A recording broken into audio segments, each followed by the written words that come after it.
leaving him uninjured. Naraka was surprised, she was sure she used her authority to cut Elysium, yet something else was at play. Surprised? He turned his head toward her.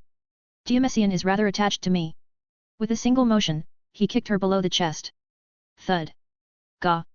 Naraka grabbed his foot, and with her fingers touching him, she began to cut into him. Elysium was about to swing his foot down when Artemis wrapped her arms around his neck and tightened them. You used your authority of night and change, hey. Artemis said now, having wrapped her legs around his waist from behind. It took a minute to really get you, but I did it. It seems you are a huntress. Artemis' experience and authority of the hunt made it easy for her to understand Elysium for her to hunt, just took a while to grasp him. Sadly you're in my personal space. Artemis could feel her hair beginning to get static. AI move. Artemis let go of Elysium to teleport away, but he wouldn't let her. Artemis. Nara shouted towards her. Artemis found herself wrapped in his star-touched threads. Now Artemis. Crackle. Naraka tried to cut Artemis free, but Laelap's head bent itself, biting down on her sword, stopping her from swinging. Damn it. She couldn't remove it, it was stuck in place. Nara, get away now. Leave me and beat him. Artemis shouted as Elysium moved her before him. Naraka let go of her sword and teleported away. Tisk. Blink. More electricity began to dance around Elysium, covering the two gods. Artemis. Elysium gently caresses her face. Elysium. You are acting very much like some villain. You don't like it. Crackle. Crackle. Crackle. Crackle. Crackle. Crackle. More electricity covered the two in a dense bubble. I think I like you better when you're kinder. You say that, but your face says otherwise, it's red like a strawberry. Artemis was blushing heavily. She quite liked how Elysium was acting. And no I'm not. She said this, turning her head and blushing even more. Your ears are red. He made her look him in the eyes. His helmet faded away to reveal his face. Artemis puffed her cheeks up, much like Callisto. Are you mad you lost? No, she said it under her breath, looking into Elysium's eyes. Next time, my love. He brings her in close and kisses her. This is but a sample of the dish I wish to serve you in Nara, art. Her face was bright red. I go first, got it. She said it embarrassedly. Of course. He kisses her once more. So stay safe, my moon. He hugged her lovingly, and she slowly began to enter his shadow. Ooh. Artemis was fascinated by the feeling. This is new. Like that, Artemis was taken out. With Artemis out of the way, Elysium unleashes his move. He holds and throws Naraka's sword away as he places the end of the shaft of Laelaps on the ground. Get ready, Nara. From afar, Naraka could see the electricity around Elysium grow larger and larger. She felt Artemis' divinity gone. Damn it. Artemis, Nara grits her teeth in anger and frustration. You at least figured out how he fights. I need to learn to use my powers like Ellie. Naraka, having learned Elysium, uses his authority of change and night to handle and control the battle. Shine. In the corner of her eye, she saw her sword being thrown away. Naraka quickly teleported to grab it. Grab.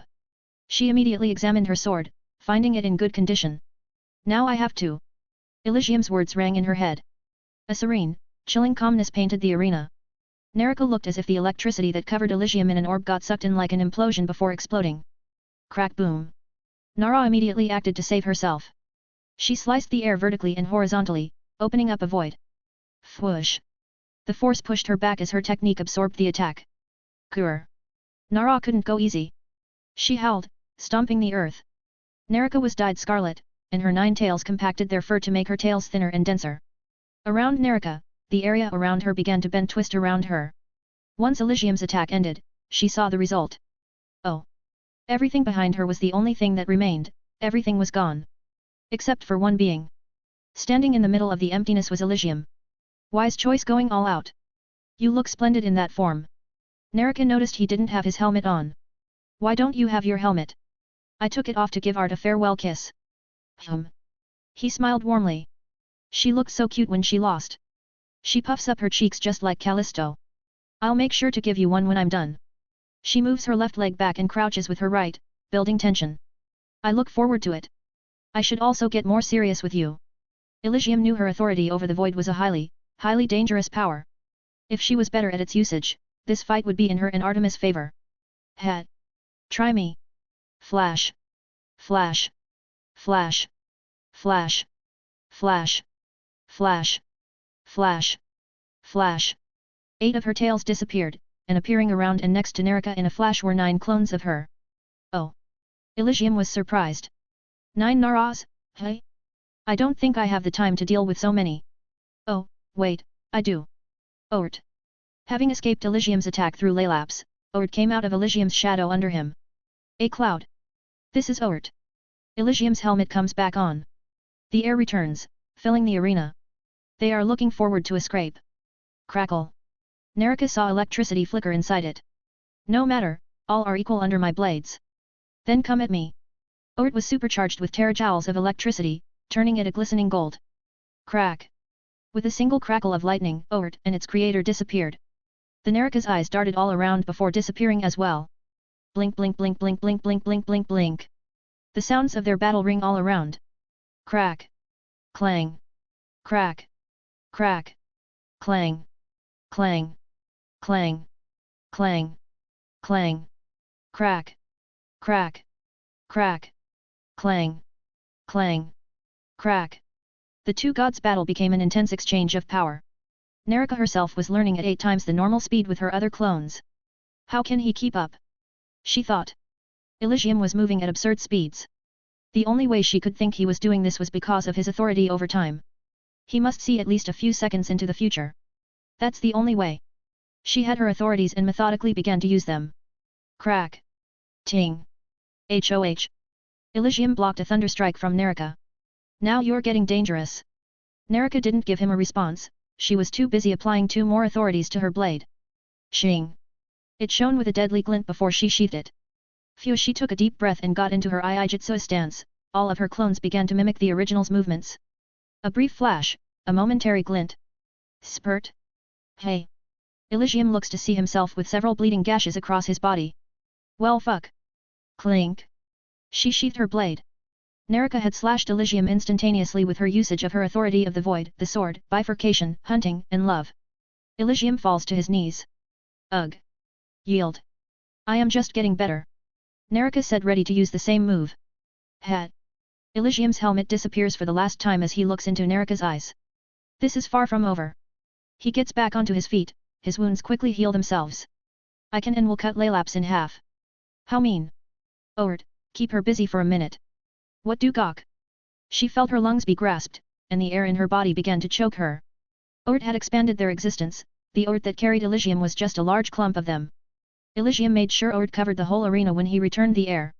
So while Nerika was dealing with Ort, Elysium took a deep breath while he could.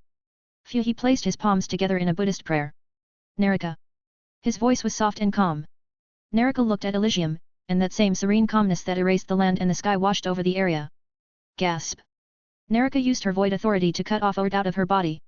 What are you planning on doing now? I am showing you the weapon you so desire. Elysium pulled his hands away. Wum wum wum, from his hands, a fairly ornate spear appeared, it looked completely normal. Grab. Elysium grabbed it tightly with a single hand. This is my Cosmo sword. Sirius. Russ? You named your sword after your mortal self. I did not name it. It named itself. Cosmo swords are an extension of oneself, much like its sister, the Zanpakuto. The Cosmo swords are a reflection of one's soul, one's inner self. He swung Sirius around. I am the spear, and the spear is me. He stops and points it at Nerika. Burn my Cosmo, Sirius. Unknown do dot. Before Nerika could even see the spear, one of her clones disappeared. Poof. Nara looked to see that she had 2 tails. What poof? Poof. 2 more appeared. The experience returned to Nerika, and with each one, she felt a hot, piercing feeling through the base of their spine. Nerika was about to go and stop it, but Elysium had already dealt with all of her clones. Poof. Poof. Poof. Poof. Poof. Tap tap. Nerika turned to see Elysium with a pure emerald spear, engraved with as much detail and craft as his armor, and a long, vibrant red cloth at the butt of the spear. Surrender now, and I won't have to get rough. Nerika looked at the spear, it felt the same way as Gram. It works the same way as Gram, doesn't it? Elysium smiled with pure confidence. Bingo. Points it at Nerika. Its final form is something far more dangerous. I doubt you will leave unscathed. So what say you? I can take it. Nerika tenses even more, her divinity condenses and sharpens. Fine then. A demonstration. I wanted to use its release form to make you back down, but how foolhardy it was of me. It seems age has made me forget how you are. Elysium reeled his arm back. Breathe once more, my strength, Zephyr's hymn. That emerald spear was wrapped in a long red cloth. Whoosh! A brisk wind blew on it to reveal its form. No longer was it pure emerald, it returned to a normal-looking spear with some changes to it. The shaft, made of antlers, they had grooves and runic engravings, and the hilt had a decadent red and gold cloth in place of a tassel that flapped in the wind. Its head was battle-worn, with a hole near the tip of the blade like an executioner's blade. Whistle. The air goes through the hole, making a whistling sound. Oh! Seeing it, Naraka understood. The spear in his hand held everything that was in his Elysium. Along with its essence, Naraka could feel an appalling level of danger and awesome power. Its power was practically bleeding out, the whistle it was making was like the sound of death. So. Elysium carefully moves his spear. Give up. Naraka looks at his spear in awe. Her lips frown as she puts her sword away. She doesn't want to be on the other side of that spear when it swings. Yet. Her hair returned to its normal color. Her ears also drooped down in defeat. Elysium sighed before putting his Cosmo sword away. Nara. He goes up to her. He holds her hands and gently puts his forehead against hers. Ellie. She said it disappointedly. I'm sorry I had to use so much force. Are those weapons really for the primordials? They are. I do not wish to give you or Artemis weapons that will put you in those future battles. We are adults. We can make our own choices. If we wish to stand by you and your knights when that day comes, then that is what we will do. This is our world, our home, where our children were born and raised. The two opened their eyes to look deeply into one another's gaze. So be it. If that is what you desire. Ellie. I am sorry I asked for something so dangerous. The Xiao Chudo. Seeing yours, I understood. She opens her arms and hugs her husband. They aren't meant to be given lightly. Elysium did the same. Now you know. Holding her, Elysium recreates the arena. So what do you want me to wear? She looked up at her lover. Knowing you and your tastes, they're bunny outfits, right? No, I have something different in mind. So shall I, he whispers into her fox ears. Thoroughly taste my wives. Phew. She smiled lovingly. I do love this forwardness. Then you will like that Artemis goes first. Come on, I fought longer. Elysium wrapped her up, and they both disappeared to enjoy their night together with Artemis. Volume 4 Quest 386 Bloomed Garden Final Chapter. A bit later in Elysium's domain. Inside the master bedroom. Artemis and Nara sleep comfortably. Artemis was still in her godly form. Sweat still dripped off their bodies from the spar and their night together. The two goddess pressed their naked bodies close to their husband. Elysium gets up to not wake them up. He leaves his room in his usual attire, getting the scent of his passionate time with Artemis and Nara off him. He goes to his daughter's room and enters, he makes sure he doesn't wake her. Zzz Callisto was sound asleep. Elysium saw that she had a bad sleeping posture with her sprawled, the only part that was under the blanket was a single toe. He smiles. I wonder who you got that from. He looks around to find Nox not in the room. Guess she went out. He pulled the blanket and tucked Callisto in and kissed her forehead. She quickly undid the bed again. He shrugged his shoulders, turned and left. Once outside of Callisto's room, he stood still for a few seconds, and circuitry grew out beneath his feet. There you are. The circuitry disappeared, and Elysium resumed walking. He walks into a room to find Nox. There she sits in the middle of the desert, simply sitting on some dunes. Elysium walks up to her. Nox noticed and looked to see him coming up. Hey! Elysium sits next to her. Whoosh! A warm, soft breeze passes by them, shifting the sands and covering Elysium's footsteps. So you made a desert room, hey? I made a lot of rooms. This is one of many. And yet here we are. Is Callisto still asleep? Yet. She may not be AI's daughter, but she is a deep sleeper like her. Haha. Yet. You know Haku is a light sleeper like Artemis. Is he now? Well, it seems the two siblings got something from their moms. They sure did. Whoosh. They share a brief pause as the wind blows by them again. Hey, did you ever think we would ever reach this point? Nox asked. From a reckless kid to a father and god. No. Who would ever thought to think that? Well, not many. Maybe just mom, but... Yeah, it really is something, hey? It feels just yesterday that you freed me, and we went on our journey. It feels like a short while. Whoosh. Another breeze passes by. Nox rests her head on Elysium's shoulders. Elysium, in turn, rests his head on Nox's head. Say your antlers, where did they go? I just made them disappear. I still have them, but let's not get into it. Say, can you change more? Like to be a little less tall. Why? Do you not like me being taller than you? A bit. I much preferred you as a child. You were far more free and lax compared to your adult years. Not to say I liked you when you were young, but I liked it when it was just the two of us. Life does that.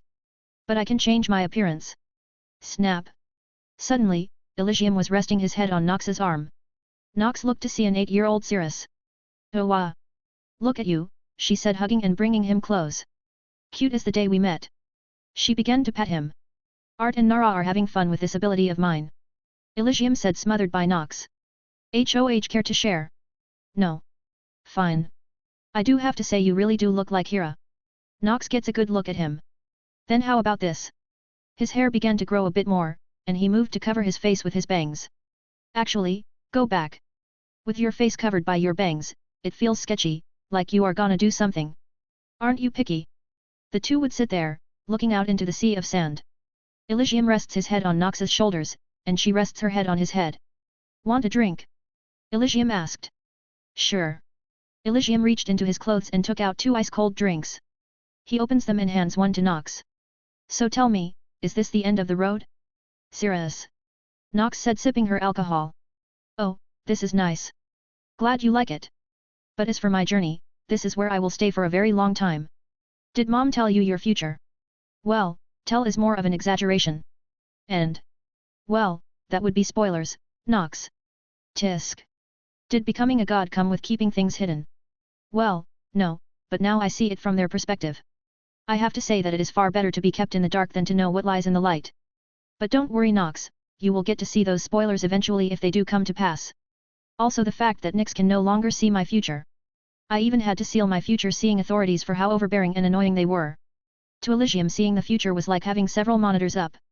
Each one of the screens had something going on that made almost no sense, as every second more screens appeared into infinity. We can come and visit, right? Of course. Always. And you will be here for years. Lifetimes. Well, at least you have your wives. 2 are goddesses, and the others are elves. Say, did you never find a human attractive? Or did you have a preference for women who never age? What kind of question is that? You know I married a Renard. Yes, a race that ages like fine wine. Have you seen Ami? A cool beauty that continues well into her old age. Granted, she still has her fauna, but still. So any humans who could have become Mrs. Zephyr? Not really. What about Asfi? She was more like an apprentice or colleague. Besides, she is head over heels for Hermes. Damn. For such a bright girl, she has such bad taste in men. What do you expect from a princess? True. But it is a bit sad to know this is the end of your journey. Yet. Well, at least I have planted my seeds in the garden. Ha ha ha. Yeah, you did. Up top. Nox has her hands out for a high five. Always the mood killer. Elysium gives her a 5. Clap. Ha ha ha. So what were you going to do with this garden? My children. Hey Kushika, Callisto, Oberon, and Elise. They are Cirrus's legacies. I won't be there in person to see how they grow as people, but I can always keep an eye or two to see how they are doing. You can. Of course I can. The earth tells me when my eyes are not overlooking everything, and also the sky. I see. Speaking of telling. Here. He reached into his sleeves and pulled out a white rectangular plate. What is it? Nox takes it and looks at it. It's something I created from the stuff AI brought back from that Spirited Away incident. They're called cell phones. I thought of giving them a different name, but, why change something that already works? They might work a bit more differently, but they have the same functions. Ooh. Holding the phone, it slowly turned more white. Why is it turning more white? Because it adapts to their users. You should be able to use it anywhere on the planet but the dungeon. I see. Why is that? The dungeon is a very insular kind of thing that sort of stops it from receiving and sending signals. Can't you improve it? I have other stuff to attend to, Nox. Besides, there is one who could improve on it and perfect it.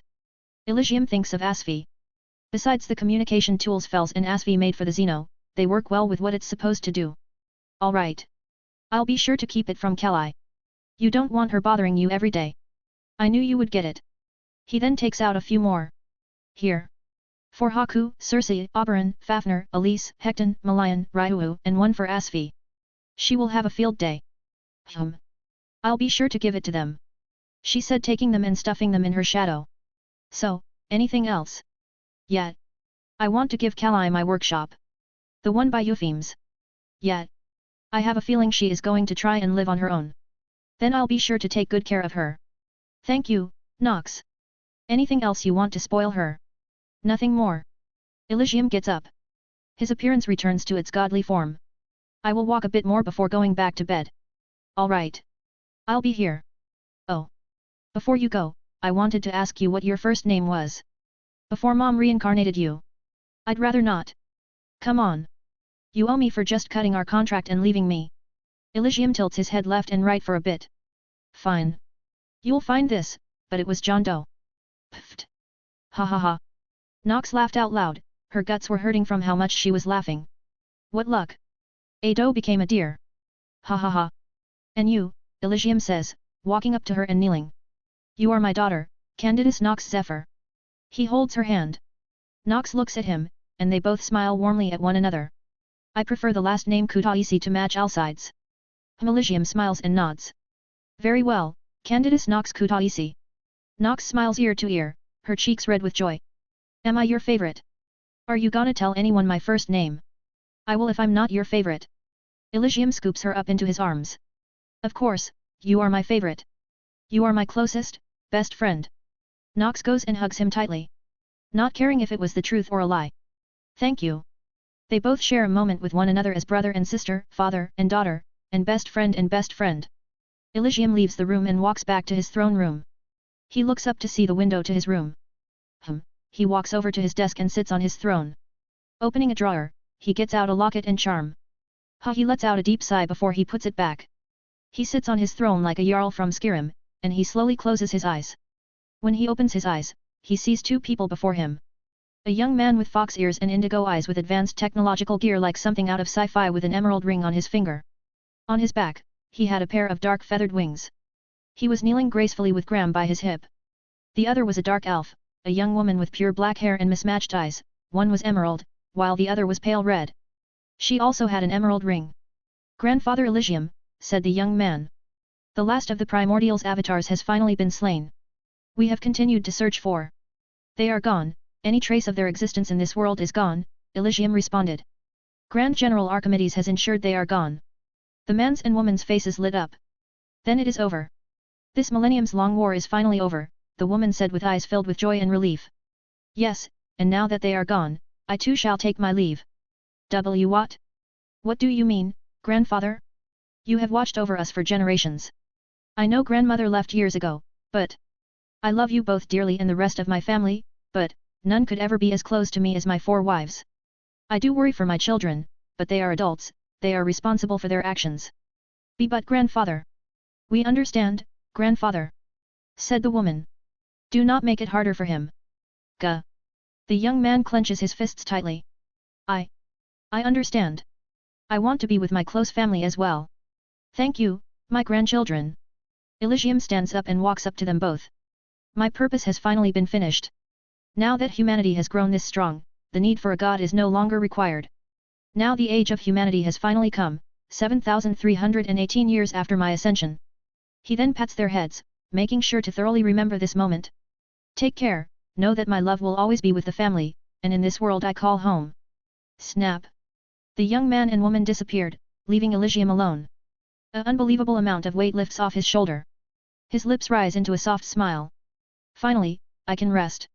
His sacred energy flare up, and his domain began to shake. Finally. I can close my eyes and sleep with peace of mind. I can sleep in their arms and embrace them. My work is finally finished. He closes his eyes, and his domain and everything in it disappear from Elysia. Elysium opens his eyes again to find himself back on the throne, with Callisto slowly coming up to him. "Hey! You woke up," she said crouching. "I wanted to sneak up on you." She stood up straight and walked towards him. "If you knew I was coming you should have waited until I was on your lap to surprise me. Calli, you are too old to be still trying to sleep on my lap." He crosses his legs to stop her from trying. You are never too old to sleep on your father's lap, she proclaimed as she leaped through the air. Elysium saw his 11-year-old daughter jumping towards him. She turned her body and held her arms up for her father to catch her. Ha! Elysium let out a sigh. He held out his hands and caught Callisto. He gently placed her on his lap. When you're older, you're going to cringe when you remember this. He began to comb her hair with his fingers gently. Her hair felt like his own, slightly dry and thick, which in the mornings make it a bit hard to comb through. Do you get tangles in your hair in the mornings? He asked. I do, but only when I don't tie my hair.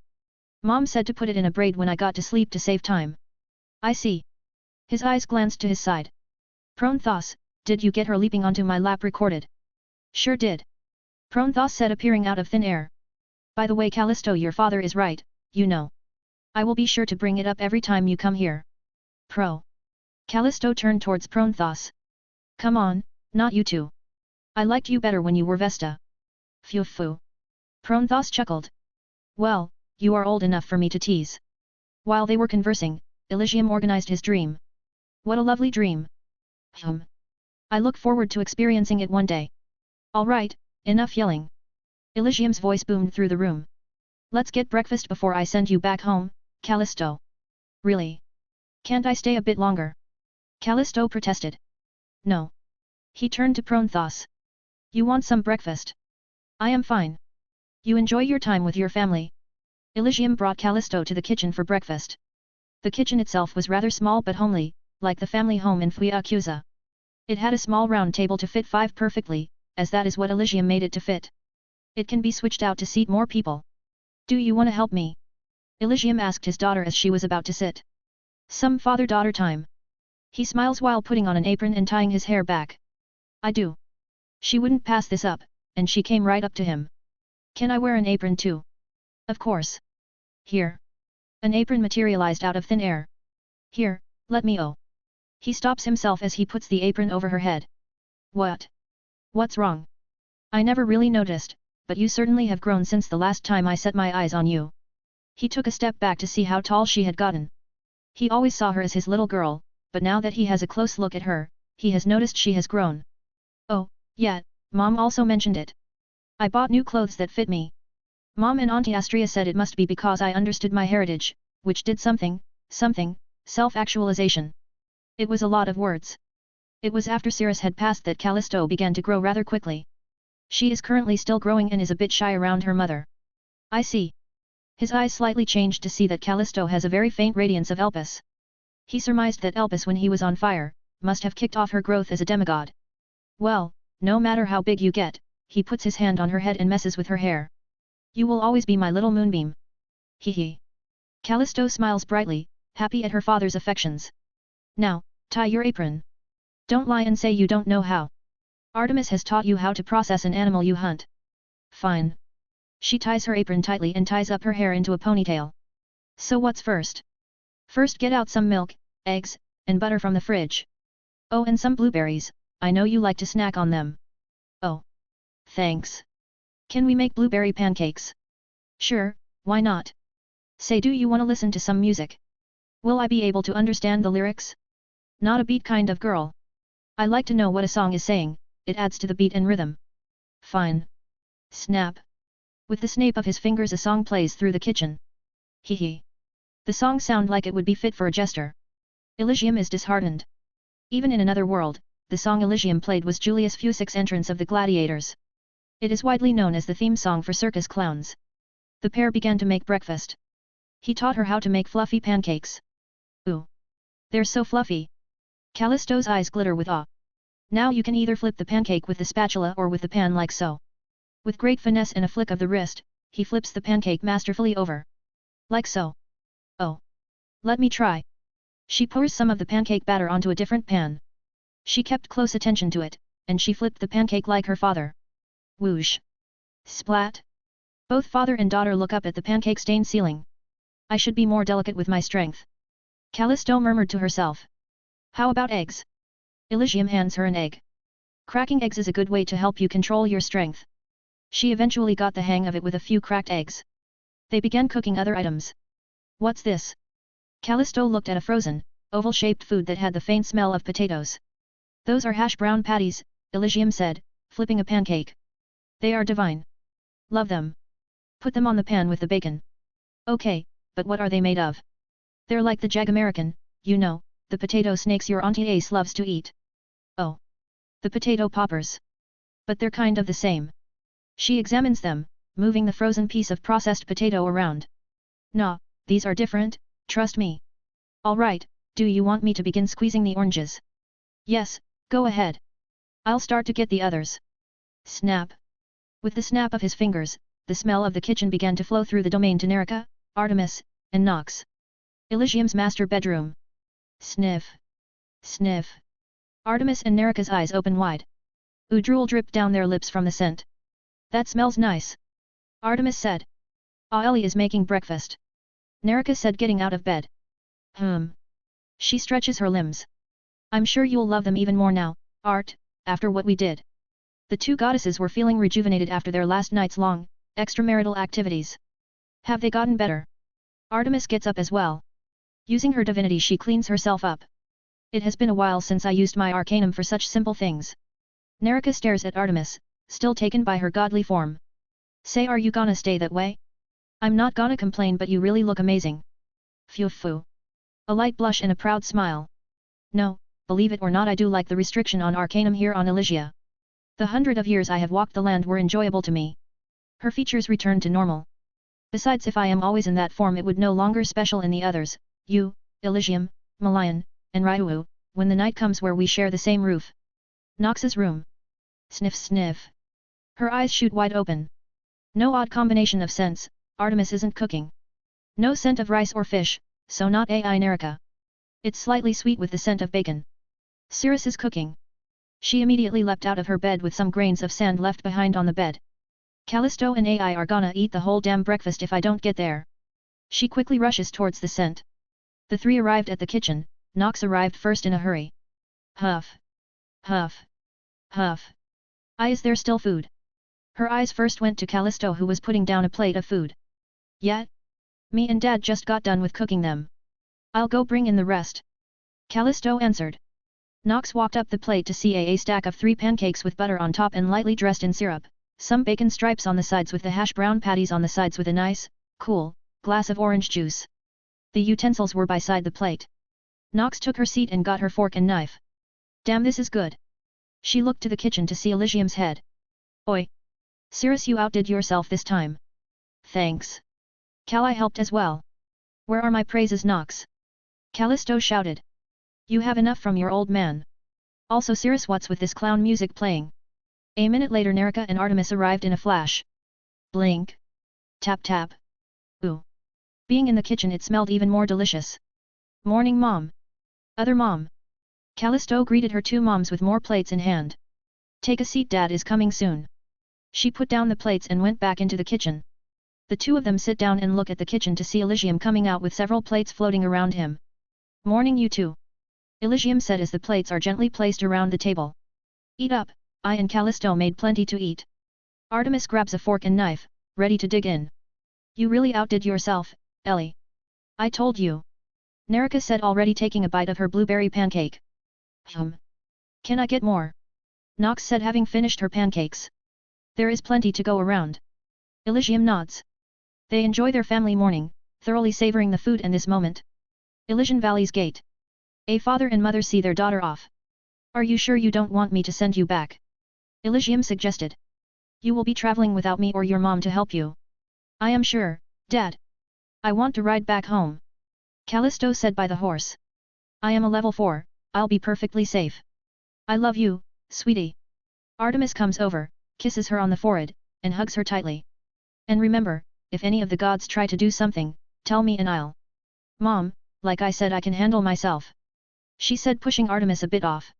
I just want you to be safe, alright? I won't be there, so. I know, Mom. I'll try and come back every month or so. She said, jumping onto the horse. Well, just know that me and your mother. Elysium walks up to her with a flip of his wrist, and Elysium appears in his hand. We love you.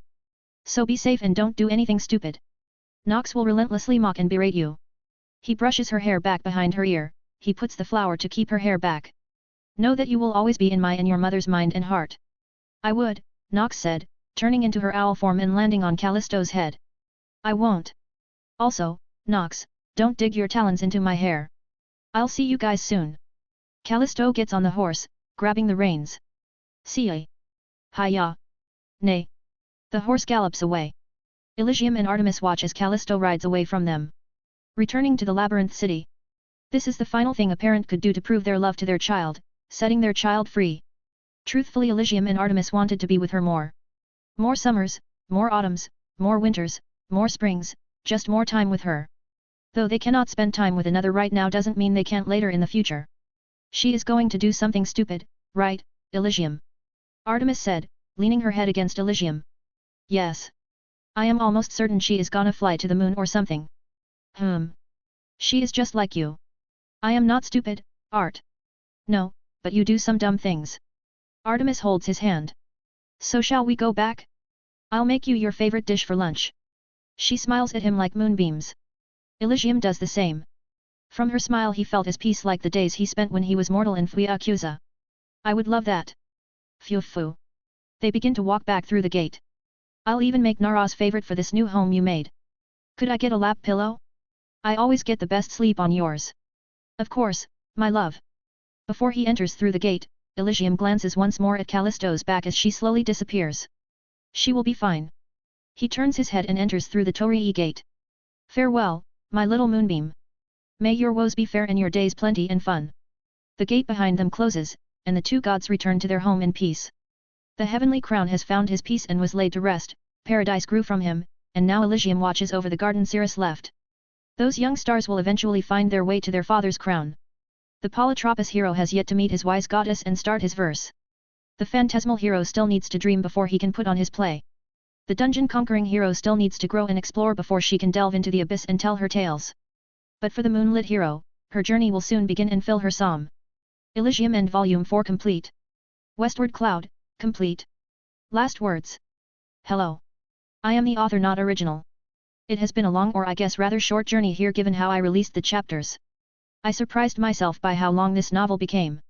Anyway. I first began to write this series on April 12, 2021, and didn't publish until March 8, 2022. By then I had a massive stockpile of chapters and still do, but life and procrastination had slowed my writing. The COVID pandemic really helped in making more chapters.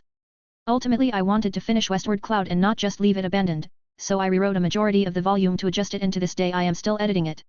I did it as, like many of you reading it know, the feeling of a story being dropped and never having a conclusion. Look, I know I left like a pretty big plot thread remaining. There will only be a single plot thread left in the series and I planned on having it be resolved in the sequel, but currently as of writing this it would probably not be completed, but much like Westward Cloud, when I do publish it on this site, Scribble Hub, it will more or less will be complete, so when I publish it you guys will know it will be finished and not just never updated like several of series you all probably read and wish they would return. Some stuff about the sequel is that its main character will be a shared one of Heikushika, Callisto, Oberon, and Elise. The sequel will also be rather long as I do not want to just time skip so much as I did with this final volume, so the kids will be growing up as the story progresses. It will also take place right after Quest 386. Some other last thoughts. Originally Volume 4 was not the final volume, it would have at least gone up to 6 volumes. By the 5th volume I had grown tired of writing Westward Cloud, or more specially Danmachi. It's like doing a project you were really interesting and excited to be doing, but the more you do it the less fun, until it becomes no longer becomes fun but a chore, a job. But over time I have grown to really like Danmachi's world. I have several ideas I want to write about, but when I began to write about them I thought of ideas for Westward Cloud and then I just began editing and writing more for the story. Then the stories I was writing were kinda left dead in the water, ready to be revisited one day, probably never to see the light of day. Thus why I am ending it at the 4th volume, as it was the end of Cirrus' story, he was the Westward Cloud. I kinda do want to talk about some other stuff such as the last plot thread in the story, the dungeon spirits. But before that you have to know that this story is inspired from several other works, more predominantly Heracles and Orion, the Greek heroes. Orion I guess is a hero from the Greek sense of things apparently. I thought Danmachi is the perfect place to make a character that follows the story, more or less, of Heracles. Which leads me to something else, Cirrus. To my surprise the stories of Heracles and Orion mesh pretty damn well. The other work was Jobless Reincarnation, Mushoku Tensei. I wanted the character to age as the story goes on and I found that to be something I enjoyed Jobless Reincarnation for. I don't want to get into it with that series, but it did have an influence in how Cirrus progressed from an average guy who thought his experience from our modern world were enough to let him keep his moral superiority. I mean war and murder? We see that shit everywhere, it's not so scary. That was a surface thought I had, but the more I thought on it, no one but those who experienced it knows what it is like. I would see before and after pictures of solders and you can see a kind of innocence on their faces, but when they came back it's replaced with these like dark sunken eyes that have seen horrors that only those who fought by their sides will truly know and get. I wanted Cirrus to be as much human as I can. From his early experiences and especially after the chaos dessert he spoke with a lot more profanity, his way to cope a bit. As the story goes on he slowly tones down it as he slowly gets used to the things he's done. As justifiable as one could see it, they did not sit well with Cirrus' modern sensibilities. He knew when he killed his first person it was justifiable to him, the guy was killing other people after all. My other point for him going through this is to separate him a bit more from every other Ice Guy protag, as his actions brings him closer to the world he is in but further away from who he was before. Like he has burned his bridge and now even if he could return back to his home world he would be out of place. He also had the brain of a child, so that also compounded the whole experience. Fun fact, the guy who was Cirrus' first kill, Briareus, was named after one of the Hecatonkires of Greek myth. So the dungeon spirits, I kinda always planned for them to be dealt with by Cirrus kids, as I planned to let Cirrus simply just die. He doesn't become a god, he just stays in heaven in peace. And as I said before, I wanted Cirrus to be as human as I can, and what's more human than having some last regrets? But yeah, the dungeon spirits will be handled in the sequel. Side note, I wonder if any of you knew that the volumes all end at 99 chapters? I know the amount within a volume add up more than 99, but the main numbers chapters are set in the same way as the leveling in Danmachi, 0 to 99, 100 to 199, 200 to 299, then 300 to 386. I did wish to end the volume at 399, but I thought it fit that since Cirrus, or well Elysium now, no longer has a status and with some stuff that needs to be finished, that the volume doesn't really reach the next rank. Extra side note, I don't know where to put this, but these are some notes I made for the Knights of Elysium. Spoiler. Elysium granted them powers that fit them well, so the levels are just around how strong they are if converted to a fauna. They are inspired from Saint Seiya and they do have a special set of golden armor. Scorpio, Fianna, Grand Spirit of unpredictable precision. She is a level 10 in terms of strength. Aries, Albert Waldstein, Grand Spirit of flowing combat. He is a level 10 as well and is the second strongest knight after Scorpio. Leo, Dim, Grand Spirit of foolish bravery. A level 9, his skills are supplemented with his bravery. Virgo, Ryuolo, Spirit King of Sung Tales.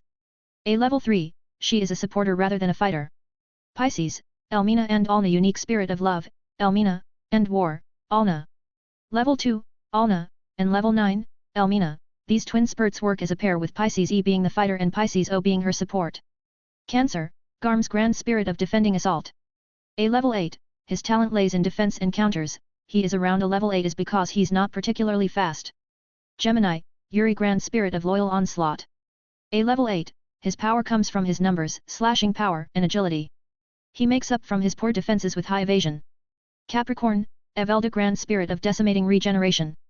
A level 9, former party member of Albert, Evelda now Capricorn works as Nerika's right hand, the same way Prometheus works for Elysium.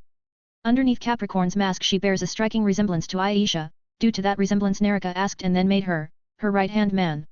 She fights like a raging berserker. Aquarius, Grand Spirit of molten deluge. A level 9, she is still in, shall we call it, character creation within Elysium. She does however picked her magic. There are 3 open seats left within the Knights and they may or may not have been filled in the sequel. Libra, Redacted, Grand Spirit of Redacted. Taurus, Redacted, unique spirit of Redacted. Sagittarius, Redacted, Grand Spirit of Redacted. Collapse. But I guess that's about all I kinda wanted to say. All I have left to say is thank you, everyone. Thank you for reading all the way up to the end of Cirrus' story. Those who has favorited and commented or just in general stuck around for this long, thank you guys so much, it makes me happy that I made something that so many people enjoyed. Take care, everyone. I mean it from the bottom of my heart. Keep safe and be healthy. I don't know when or if the sequel will come out, but if it gives you some hope for the future, as if writing this I have about 101 chapters written, it is undergoing more editing and writing so that number will grow even more. Okay, but seriously, see you guys. Farewell. I'm pretty sure we will meet again. If you guys have any questions I'll try and answer them in the comments.